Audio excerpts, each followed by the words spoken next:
નમસ્કાર મિત્રો, આજે આપણે વાત કરવાના છે ચૈત્રી નવરાત્રિમાં માતાજીની ભક્તિ કઈ રીતે કરવી. ભક્તિની ભક્તિ ઉપાસનાનું પર્વ એટલે નવરાત્રિ.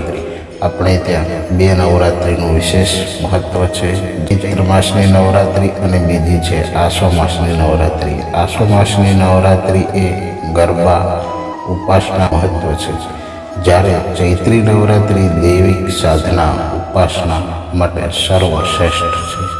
નવરાત્રિના 9 દિવસ દેવીના 9 સ્વરૂપની આરાધના કરતાજીના આશીર્વાદ અને શુભ ફળને પ્રાપ્ત થાય છે. ભારતના લોકો આ નવરાત્રિમાં ઘટ સ્થાપન અને ઉપાસના કરે છે. નવદુર્ગાની સાધનાનો ઉત્સવ ચૈત્રી નવરાત્રિ. જાણીએ નવદુર્ગાના 9 સ્વરૂપ.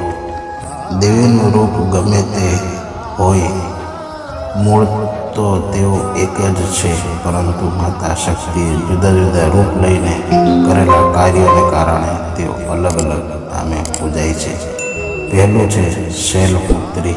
માર્કંડેય પુરાણમાં જણાવ્યા અનુસાર ચૈત્રી નવરાત્રિના પ્રથમ દિવસે માતા દુર્ગાના પહેલા સ્વરૂપ એવા શૈલપુત્રીની પૂજા આરાધના કરવામાં આવે છે.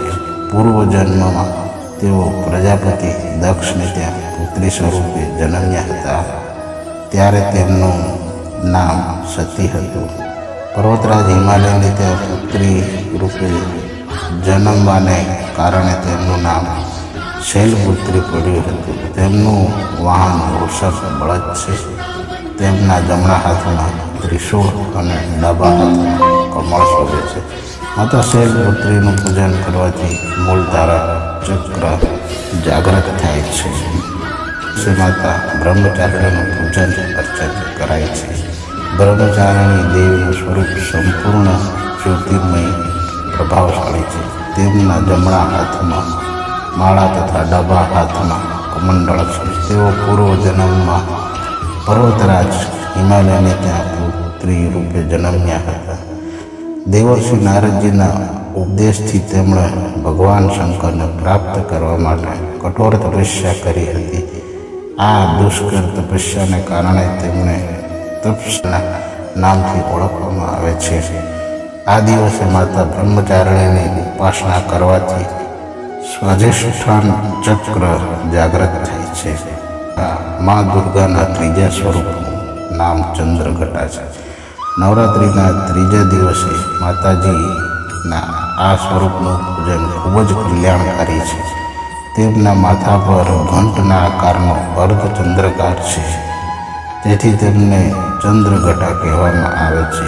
તેમનું સ્વરૂપ સુવર્ણ સમાન અને 10 હાથ છે. તેમાં બાણ, ખડગ, ગદા સહિત અનેક છે. તેમનું વાહન સિંહ છે. તેમની મુદ્રા યુદ્ધ માટે તત્પર હોય તેવી છે. તેમની આરાધના કરવાથી મણિપુર ચક્ર પ્રવિષ્ટ થાય છે. કુષ્માંગટા માતા દુર્ગાનું ચોથું સ્વરૂપ છે. કુષ્માંગટાનું તેમનું પૂજન નવરાત્રિના ચોથા દિવસે કરવામાં આવે છે.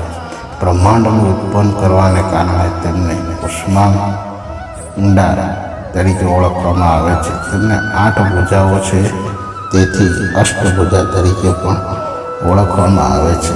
તેમના 7 હાથમાં કમંડળ, ધનુષ, બાણ, કમળ પુષ્પ, અમૃત ભરેલો કળશ, ચક્ર તથા ગદા છે. જ્યારે તેમના 8મા હાથમાં અષ્ટ સિદ્ધિ અને 9 નિધિઓ આપનારી જપમાળા છે. માતા કુષ્માંગનાની આરાધના કરવાથી અનહદ ચક્ર જાગૃત થાય છે. સ્કંદ માતા 5મા સ્વરૂપમાં. સ્કંદ માતાનું પૂજન નવરાત્રિના 5મા દિવસે કરાય છે. સ્કંદ કાર્તિકેયની માતા હોવાને કારણે માતા દુર્ગાનું 5મું સ્વરૂપ સ્કંદ માતા તરીકે ઓળખાય છે. માતાજીના ખોળામાં સ્કંદજી બાળ સ્વરૂપે બેઠા હોય છે. તેમની 4 પૂજાઓ છે, જેમાં જમણી બાજુની ઉપરની પૂજાથી ભગવાન સ્કંદને પકડેલા છે, અને ડાબી બાજુની નીચલી ભુજાએ જે ઉપરની તરફ ઉઠેલી છે તેમાં તેમને કમળનું પુષ્પ પકડેલું છે. તેમનું વાહન સિંહ છે. તેઓ હંમેશા કમળ પર બિરાજે છે. નવરાત્રિના 5મા દિવસે સાધકનું મન વિશુદ્ધ ચક્રમાં હોય છે. માતા કાત્યાયની આરાધનાનું વિશેષ મહત્વ છે. પ્રસિદ્ધ ઋષિ કાત્યાયને માતાજીની કઠોર તપસ્યા કરીને માતાજીને પ્રસન્ન કર્યા હતા. થોડા સમય પછી જ્યારે મહિષાસુર રાક્ષસનો અત્યાચાર વધી ગયો ત્યારે તેનો વિનાશ કરવા માટે બ્રહ્મા, વિષ્ણુ અને મહેશે પોતાના તેજ અને અંશ વડે દેવીને ઉત્પન્ન કર્યા. મહર્ષિ કાત્યાયને તેમની પૂજા કરી તેથી તેઓ કાત્યાયની તરીકે ઓળખાયા. વર્ણ સુવર્ણ સમાન ચમકદાર છે. તેમને 4 ભુજાઓ છે, જેમાં જમણી બાજુની ભુજા અભય મુદ્રામાં અને નીચેનો હાથ વર મુદ્રામાં છે. ડાબી તરફની ઉપરની ભુજા તલવાર અને નીચેની ભુજામાં કમળનું પુષ્પ ધારણ કર્યું છે. તેમનું વાહન સિંહ છે. આ દિવસે સાધક મન આજ્ઞા ચક્રમાં સ્થિત હોય છે. કાલ રાત્રિ નવરાત્રિના દિવસે શક્તિના સ્વરૂપ કાલરાત્રિની છે. પૂજા કરવામાં આવે છે. તેમના શરીરનો રંગ ઘોર અંધકાર સમાન કાળો છે. તેમના વાળ વિખરાયેલા છે. ગળામાં ચમકદાર માળા ધારણ કરી છે. તેમના 3 નેત્ર છે જે બ્રહ્માંડની જેમ ગોળ છે, જેમાંથી વીજળી સમાન ચમકતા કિરણો નીકળતા રહે છે. તેમની નાસિકામાંથી અગ્નિ ભયંકર જ્વાળામુખી નીકળતી રહે છે. તેમનું વાહન ગધેડું છે. તેમનો જમણી બાજુનો ઉપરનો હાથ વરદ મુદ્રામાં સૌને વરદાન આપે છે, જ્યારે નીચેના હાથ ભય મુદ્રામાં છે. ડાબી બાજુના ઉપરના હાથમાં લોઢાનો કાંટો અને નીચેના હાથમાં છે. માતાનું આ સ્વરૂપ જોવામાં ભલે ભયંકર લાગતું હોય, પરંતુ હંમેશા શુભ ફળદાયક છે. ભગવતી કાલરાત્રિનું ધ્યાન કરવાથી ભાનુચક્ર જાગૃત થાય છે. મહાગૌરી માતા દુર્ગાની 8મી શક્તિનું નામ મહાગૌરી છે.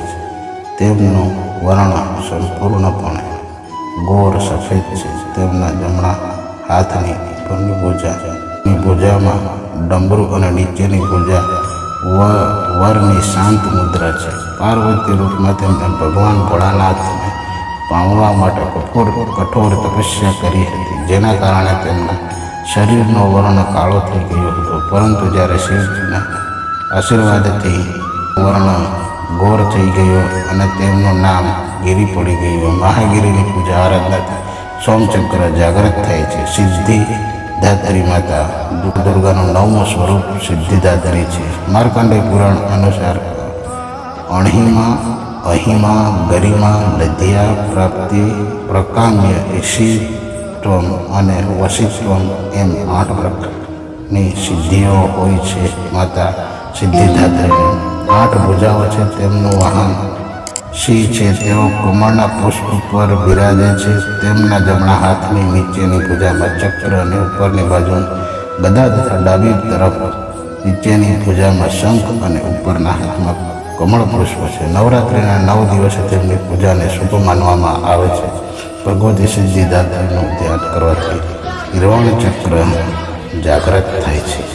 તો મિત્રો, આ હતી ચૈત્રી નવરાત્રિની પૂજા કે આપણે નવરાત્રિમાં માતાજીની કઈ રીતે પૂજા કરી શકાય.